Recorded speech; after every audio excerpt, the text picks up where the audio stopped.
Hi friends, welcome back to Kavya C S creations. Friends, ಇವತ್ತು ಒಂದು instant taste ಇರುವಂಥ ಬೇಳೆ ಸಾರು ಹೇಗೆ ಮಾಡೋದು ಅಂತ ನೋಡೋಣ. ಚೆನ್ನಾಗಿರುತ್ತೆ, ಬೇಗನೆ ಮಾಡ್ಬೋದು. ಓನ್ಲಿ 10 ಮಿನಿಟ್ಸಲ್ಲಿ ಆಗುತ್ತೆ ಈ ಸಾಂಬಾರು. ಬನ್ನಿ ಹೇಗೆ ಮಾಡೋದು ಅಂತ ನೋಡೋಣ. ಇವಾಗ 1 ಕಪ್ ಬೇಳೆ ತೊಗೊಂಡಿದ್ದೀನಿ ನಾನು. ಹೋಮ್ ಮೇಡ್ ಬೇಳೆ ಇದು. ಯಾವ್ದು ಬೇಕಾದ್ರೂ ನೀವು ಯೂಸ್ ಮಾಡ್ಬೋದು. ನಿಮ್ಗೆ ಎಷ್ಟು ನೀರು ಕ್ವಾಂಟಿಟಿ ಬೇಕು ಸ್ವಲ್ಪ ನೀರು ಹಾಕ್ಕೊಂಡು ಅದಕ್ಕೆ ಬೇಳೆನ ನೀಟಾಗಿ ವಾಶ್ ಮಾಡ್ಕೊಂಡು ಹಾಕ್ಕೊಳ್ಳಿ. ಮತ್ತು 2 ಟೊಮೊಟೊ ತೊಗೊಂಡಿದ್ದೀನಿ. ಮತ್ತು ಹಿಂದೆ ಮತ್ತು ಮಧ್ಯದಲ್ಲಿ ಈ ಥರ ಸೀಡ್ಬಿಟ್ಟು ಟೊಮೊಟೊ ಹಾಕ್ಕೊಳ್ಳಿ, ಇದು ಬೇಯುತ್ತೆ. 2ರಿಂದ 3 ಹಾಕ್ಕೊಳ್ಳಿ ಸಾಕಾಗುತ್ತೆ. ಇಲ್ಲಿ 4ರಿಂದ 5 ಜನಕ್ಕೆ ಮಾಡ್ತಾಯಿದ್ದೀನಿ. 2 ವಿಷಲ್ ಹೊಡೆಸ್ಕೊಳ್ಳಿ. ಆನಂತರ ಒಂದು ಆಲೂಗೆಡ್ಡೆ, ಬೀನ್ಸು, ಕ್ಯಾಪ್ಸಿಕಮ್ಮು, ತೊಂಡೆಕಾಯಿ, ಕ್ಯಾರೆಟ್ ತೊಗೊಂಡಿದ್ದೀನಿ. ನೀವು ಯಾವ ತರಕಾರಿ ಇದ್ರೂ ಬೇಕಾದ್ರೂ ತೊಗೊಳ್ಬೋದು. ಇದನ್ನು ನೀಟಾಗಿ ನೀರಿನಲ್ಲಿ ವಾಶ್ ಮಾಡ್ಕೊಳ್ಬೇಕು. ನೋಡ್ತಾ ಇರ್ಬೋದು, ನೀಟಾಗಿ ಸ್ವಲ್ಪ ಉಪ್ಪು ಹಾಕ್ಕೊಂಡು ಕೆಮಿಕಲ್ ಎಲ್ಲ ಹೊಡೆದಿರ್ತಾರಲ್ಲ ಅದಕ್ಕೋಸ್ಕರ ಸ್ವಲ್ಪ ಉಪ್ಪು ನೀರಲ್ಲಿ ಚೆನ್ನಾಗಿ ಒಂದು 5 ನಿಮಿಷ ನೆನೆಸಿ ನೀಟಾಗಿ ವಾಶ್ ಮಾಡ್ಕೊಂಡಿದ್ದೀನಿ. ನಂತರ ಇದು ವಿಷಲ್ ಬಂದಿದೆ, 2 ವಿಷಲ್ಲು. ಬೇಳೆ ಒಟ್ಟಿಗೆ ಹಾಕ್ಕೊಳ್ಬೋದು, ತರಕಾರಿ ಮತ್ತು ಬೇಳೆ. ಅದು ಬೇಳೆ ಸಣ್ಣಸೆಲ್ಲ ಬೇಯಿಸ್ಕೊಂಡು ನೀಟಾಗಿ ಅದು ಟೊಮೊಟೊನ ಬೆಂದಿರುತ್ತಲ್ವ ಎತ್ಕೊಳ್ಬೇಕು. ಅದನ್ನು ಎತ್ಕೊಂಡು ಸ್ವಲ್ಪ ಆರಿದ್ಮೇಲೆ ಸ್ಮ್ಯಾಶ್ ಮಾಡ್ಕೊಳ್ಬೇಕು. ಸಪ್ರೇಟ್ ಎತ್ಕೊಳ್ಳಿ, ಸ್ವಲ್ಪ ಅದು ಆರ್ಲಿಕ್ಕೆ ಬಿಡಿ ಇದನ್ನ ನೀಟಾಗಿ. ಮತ್ತು ಅದೇ ನೀರಿಗೆ ತಳ್ಳಿರೋಂಥ ತರಕಾರಿನೆಲ್ಲ ಸೇರಿಸ್ಕೊಳ್ಳೋಣ. ಗ್ಯಾಸ್ ಆನ್ ಮಾಡಿಕೊಂಡೆ ಸೇರಿಸ್ಕೊಳ್ಳಿ, ಯಾಕಂದರೆ ಅದು ಕುದಿ ಬರಬೇಕು ಚೆನ್ನಾಗಿ. ಅಥವಾ ಅದಕ್ಕೇ ನೀಟಾಗಿ ಎಲ್ಲ ತರಕಾರಿನೂ ಸೇರಿಸ್ಕೊಂಡು ಬೇಯಿಸ್ಕೊಳ್ತಾ ಇರಬೇಕು. ಮತ್ತು ಒಂದು ಈರುಳ್ಳಿ, ಮೀಡಿಯಮ್ ಗಾತ್ರದ ಈರುಳ್ಳಿನ ಕಟ್ ಮಾಡಿ ಸೇರಿಸ್ಕೊಳ್ಳಿ. ಸ್ವಲ್ಪ ಕರಿಬೇವು ಹಾಕೋದ್ರಿಂದ ಅದೇ ಒಂಥರ ಹಸಿ ಕರಿಬೇವು ಇನ್ಸ್ಟೆಂಟ್ ಟೇಸ್ಟ್ ಇರುತ್ತೆ. ಸ್ವಲ್ಪ ಕೊತ್ತಂಬರಿ ಸೊಪ್ಪು, ಸ್ವಲ್ಪ ಕಾಯಿ ತುರಿ, ಒಂದು ಅರ್ಧ ಹೋಳಷ್ಟು ಕಾಯಿ ತುರಿ ಸೇರಿಸ್ಕೊಳ್ಳಿ. ನಂತರ ಆರ್ಲಿಕ್ಕೆ ಬಿಟ್ಟಿರುವಂಥ ಟೊಮೊಟೊನ ನೀಟಾಗಿ ಸ್ಮ್ಯಾಶ್ ಮಾಡಿಕೊಂಡು ಮೇಲೆ ಸಿಪ್ಪೆ ಕೈಲಾದರೂ ಮಾಡ್ಕೊಳ್ಬೋದು, ಇಲ್ಲ ಸ್ಮ್ಯಾಶರ್ ಇದ್ದರೆ ಸ್ಮ್ಯಾಶರಲ್ಲಿ ಮಾಡ್ಕೊಳ್ಳಿ.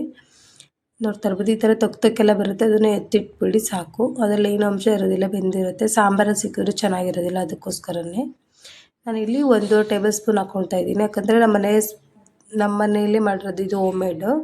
ನಿಮ್ಗೆ ಯಾವ ಥರ ಖಾರ ನೀವು ಯಾವ ಸಾಂಬಾರ್ಗೆ ಹಾಕೋತೀರೋ ಅಷ್ಟು ಕ್ವಾಂಟಿಟಿ ಸೇರಿಸ್ಕೊಂಡು ಹಾಕ್ಕೊಳ್ಳಿ. ಈ ರಸಕ್ಕೇ, ಟೊಮೊಟೊ ರಸಕ್ಕೇ ಸೇರಿಸ್ಕೊಂಡು ನೀಟಾಗಿ ಸ್ವಲ್ಪನೂ ಗಂಟಿಲ್ದಂತೆ ನೀಟಾಗಿ ಅದನ್ನು ಮಿಕ್ಸ್ ಮಾಡ್ಕೊಳ್ಳಿ. ನೀವೇನಾದರೂ ನೀರು ಕ್ವಾಂಟಿಟಿ ಇನ್ನೂ ಸ್ವಲ್ಪ ಬೇಕು ಅಂದರೆ ಇದಕ್ಕೆ ಸೇರಿಸ್ಕೊಳ್ಬೋದು. ಸಾಕು ಅಂದರೆ ಇಷ್ಟೇ ಸಾಕಾಗುತ್ತೆ.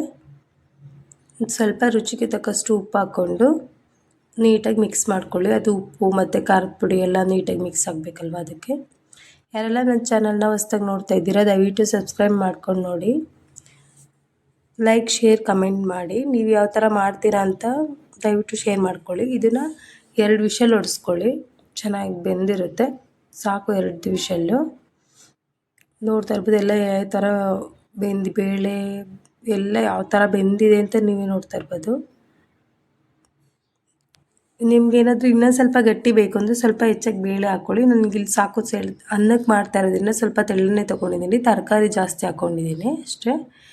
ಇವಾಗ ಅದಕ್ಕೆ ಒಗ್ಗರಣೆ ಕೊಡೋಣ. ಒಂದು ತಪ್ಪಲಿಗೆ ನೀವು ಯಾವುದ್ರಲ್ಲಿ ಬೇಕಾದರೂ ಮಾಡ್ಕೊಳ್ಬೋದು. ನಾನು ಇಲ್ಲಿ ತಪ್ಪಲಿಗೆ ಹಾಕ್ಕೊಳ್ತಾ ಇದ್ದೀನಿ. ಅದಕ್ಕೇ ಎಣ್ಣೆ ಹಾಕ್ಕೊಂಡು 2 ಟೇಬಲ್ ಸ್ಪೂನು ಸಾಸಿವೆ ಹಾಕ್ಕೊಳ್ಳಿ. ಸಿಡಿಸ್ಕೊಂಡು ಸಾಸಿವೆನ, ಕರಿಬೇವು ಹಾಕ್ಕೊಳ್ಳಿ. ಇಲ್ಲಿ ಕರಿಬೇವನ್ನ ತೊಳೆದಿದ್ದು ಅದಕ್ಕೆ ಜಾಸ್ತಿ ಆಗಿರುತ್ತೆ.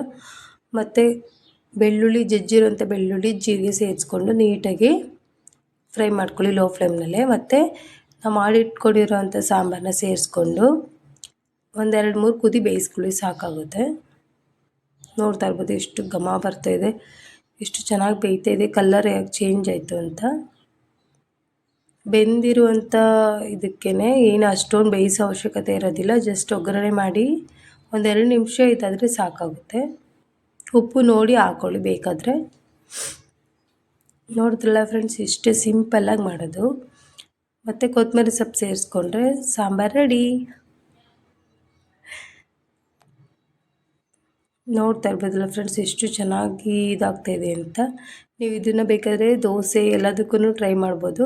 ಮುದ್ದೆಗಂತೂ ಸೂಪರ್ ಕಾಂಬಿನೇಷನ್ ಅಂತಲೇ ಹೇಳ್ಬೋದು. ನಾವು ಇಲ್ಲಿ ಮುದ್ದೆ ಮತ್ತು ಅನ್ನ ಎರಡೂ ಯೂಸ್ ಮಾಡ್ತಾಯಿದ್ದೀವಿ. ಅದಕ್ಕೋಸ್ಕರನೇ ಇತ್ತಾಗೆ ಗಟ್ಟಿನೂ ಇಲ್ಲ, ಇತ್ತಾಗೆ ತೆಳನೂ ಇಲ್ಲ ಅನ್ನೋ ಥರ ಮಾಡಿದ್ದೀನಿ. ನಿಮ್ಗೆ ಯಾವ ಥರ ಬೇಕಾಗುತ್ತೆ ಆ ಥರ ಮಾಡ್ಕೊಳ್ಳಿ. ವಿಡಿಯೋ ನೋಡಿದ್ದಕ್ಕೆ ತುಂಬ ಥ್ಯಾಂಕ್ಸ್.